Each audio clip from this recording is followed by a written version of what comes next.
Good morning and welcome back to I made foundation. आज हम start करने वाले हैं जो चैप्टर, उसका नाम है एक्सक्रीटरी सिस्टम। लास्ट टाइम हमने सर्कुलेटरी की बात की थी और आज हम बात करने वाले हैं एक्सक्रीटरी सिस्टम की। और ये वीडियो आज मैं नहीं बनाने वाला था।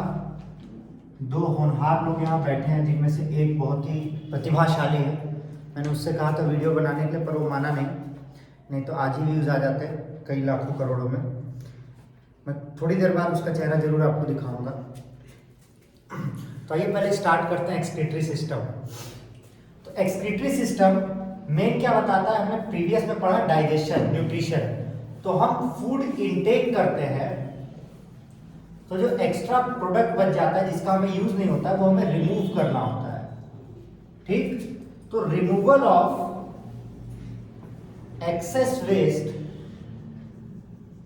बाल झाड़ा बहुत ही मेहनत से, इज नोन एज एक्सक्रीशन।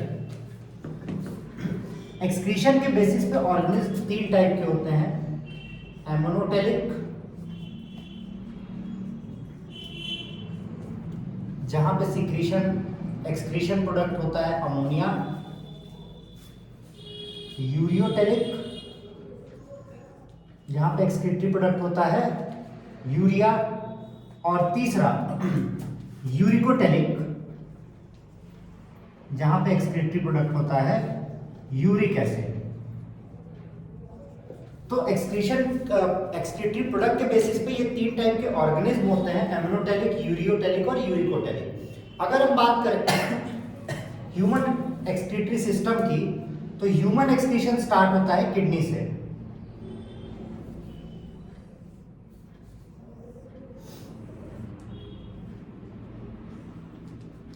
ये रहा आपका simple human excretory system. Chris sir कुछ गलत बताएंगे तो बनाएंगे तो बताइएगा। ये रहा किडनी, ये दोनों है कलेक्टिंग डक्ट। गलत है कुछ?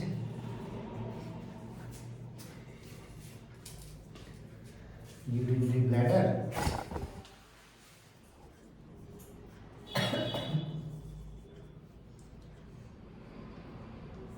Sphincter muscle,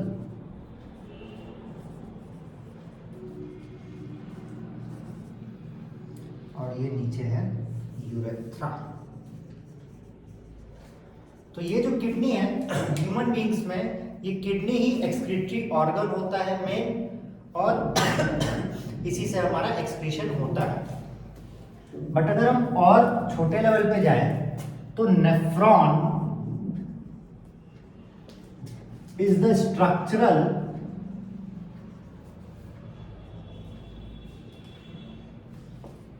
as well as functional unit of kidney. Functional unit of kidney. अब देखिए, अगर हम किडनी या किसी भी ऑर्गन की बात करें तो हर ऑर्गन को बायोलॉजिकली दो पार्ट में डिवाइड किया जाता है। आउटर जो होता है उसे कहते हैं कॉर्टेक्स, और जो इनर होता है उसे कहते हैं मेडुला। तो किडनी के कॉर्टेक्स में कई हजारों नेफ्रॉन्स भरे होते हैं, और nephrons he structural and functional unit of kidney होते हैं। तो जो structural and functional unit of kidney है, इसी का काम है फिल्ट्रेशन ऑफ ब्लड का। अब बात करते हैं नेफ्रॉन की। अगर हम नेफ्रॉन का डायग्राम बनाएं, देखिए हमारी बॉडी से ब्लड लेके आता है एफरेंट आर्टरियोल, और लेके जाता है ब्लड इफरेंट आर्टरियोल।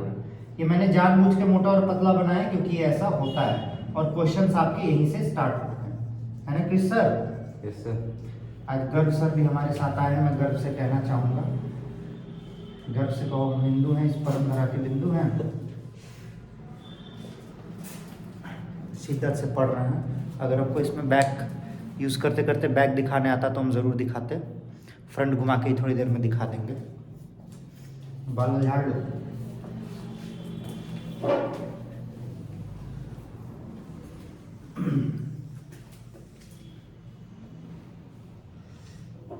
तो ये आपका बेसिक नेफ्रॉन का स्ट्रक्चर है। एफरेंट आर्टरियोल, इफरेंट आर्टरियोल, ये पूरा कहलाएगा बोमेन्स कैप्सूल।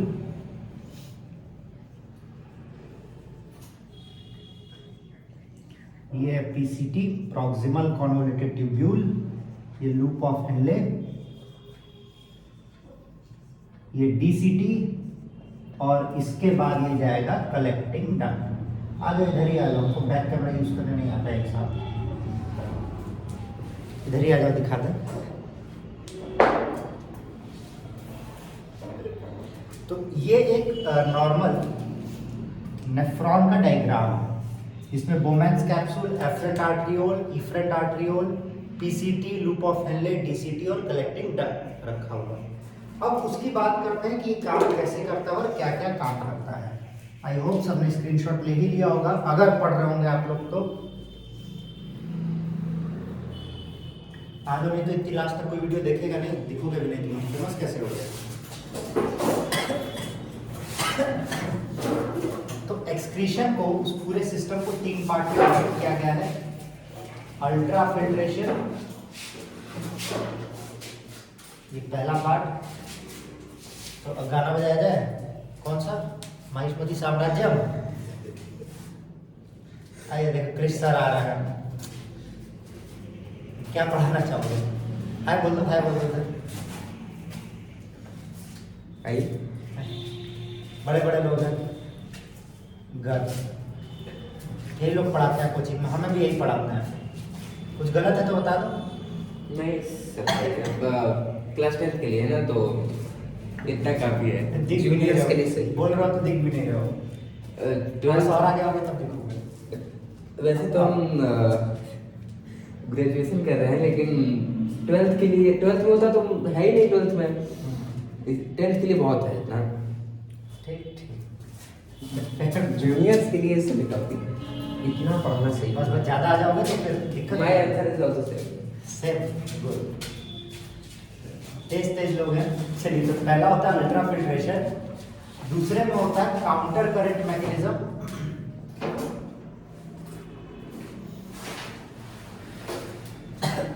अब अगले वीडियो का तो पता नहीं, पर शायद 12th के रिजल्ट बाद ये लोग आपसे जरूर मिले, अगर 90% आ जाए तो, उम्मीद तो है।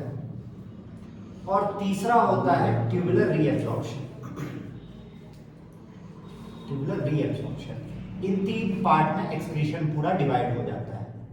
पहली बात करते हैं अगर हम अल्ट्रा फिल्ट्रेशन की, तो क्वेश्चन यहाँ से स्टार्ट होता है, what is the reason for ultra filtration, why ultra filtration take place. तो यहाँ पे आपको डायग्राम में दिख रहा होगा कि afferent arteriole is thicker than efferent arteriole. क्या बोला हमने? Afferent arteriole is thicker than efferent arteriole, और इस डिफरेंस इन थिकनेस के कारण एक प्रेशर क्रिएट होता है। क्योंकि आपको भी पता है कि एक साइड से अगर मोटी पाइप जा रही है, एक साइड से पतली पाइप जा रही है, तो मोटी पाइप से जो वाटर जा रहा होगा उसके कारण प्रेशर क्रिएट हो जाएगा, है ना। या तो इधर से ढेर सारे लोग भेजे, बीच में एक पतला सा गेट दे दे तो भगदड़ मच जाती है और लोग गिर गिर जाते हैं। उसी तरीके से एफरेंट आर्ट्रियोल मोटा है और इफरेंट आर्ट्रियोल पतला है। इसके कारण जो अमाउंट ऑफ ब्लड जा रहा है वो अचानक से कम हो जा रहा है और एक प्रेशर क्रिएट होता है, और इस प्रेशर के कारण blood is filtered out through बोमेंस capsule and goes into the nephron. इसीलिए इसको कहते हैं अल्ट्रा फिल्ट्रेशन, ठीक है। अब इंपॉर्टेंट बात यह है कि ब्लड जो फिल्टर आउट होके जाता है, जो सिर्फ इंप्योरिटीज नहीं जाती हैं, कुछ इंपॉर्टेंट पार्टिकल्स भी चले जाते हैं। और इसके कारण जो सबसे पहला मैंने आपको दिया हुआ है PCT, प्रॉक्सिमल कॉन्वोल्यूटेड ट्यूब्यूल। जब असली में फेमस हो जाएगा यूट्यूब चैनल, तब तुम लोग फेमस हो जाओगे। भले तुम लोग कॉलेज में रहो, अलग बात है, तब कहना कि अरे पढ़ाते थे आप।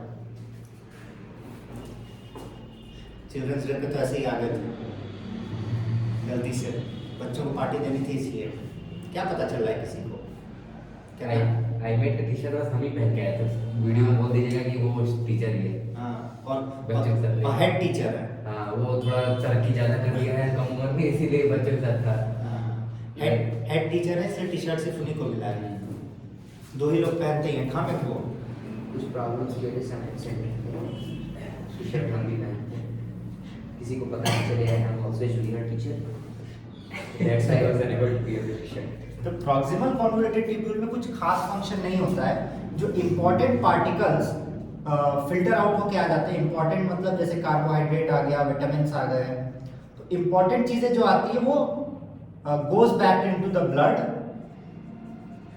Bye PCT. तो पीसीटी का कोई खास काम नहीं होता है। पीसीटी के बाद देखिए कहीं पे भी आपको आंसर के वक्त इस चीज को यूरिन नहीं लिखना है, क्योंकि अभी तक ये फ्लूइड है, तो हर जगह आप सिर्फ और सिर्फ फ्लूइड लिखेंगे। हाँ, तो इसके बाद क्या होता है, पीसीटी के बाद वो ब्लड कहां पहुंचेगा, दूसरा लूप ऑफ हेनले में। और लूप ऑफ हेनले में हमने क्या लिखा है, counter current mechanism. Counter current mechanism का मतलब होता है अपोजिट डायरेक्शन। यहां से जो फ्लूइड जाएगा वो नीचे जाएगा, और इधर से जो जा रहा है वो ऊपर जाएगा।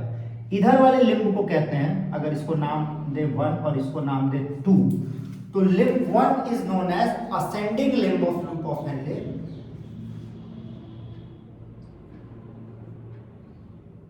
Sorry, first is known as descending limb of loop of Henle. Descending limb क्योंकि वो नीचे जा रही है, डिसेंड कर रही है, और दूसरे को कहते हैं ascending limb of loop of Henle, ascending limb. और इसका मेन काम होता है to maintain osmotic concentration of the blood. ये बहुत इंपॉर्टेंट पार्ट है, ऑस्मोटिक कंसंट्रेशन ऑफ ब्लड।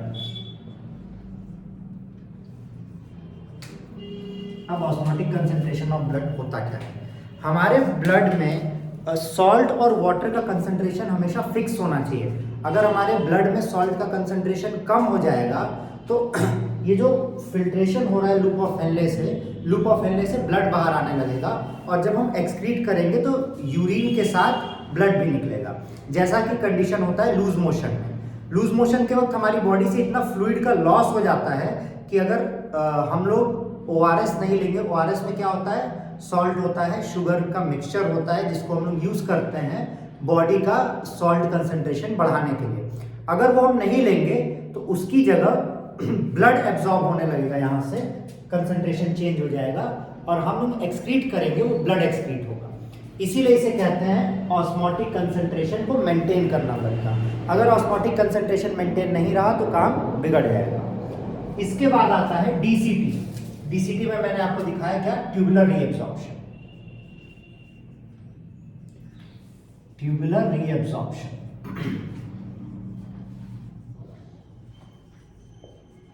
तो DCT जो होता है इसका फुल फॉर्म होता है डिस्टल कॉन्वोल्यूटेड ट्यूब्यूल।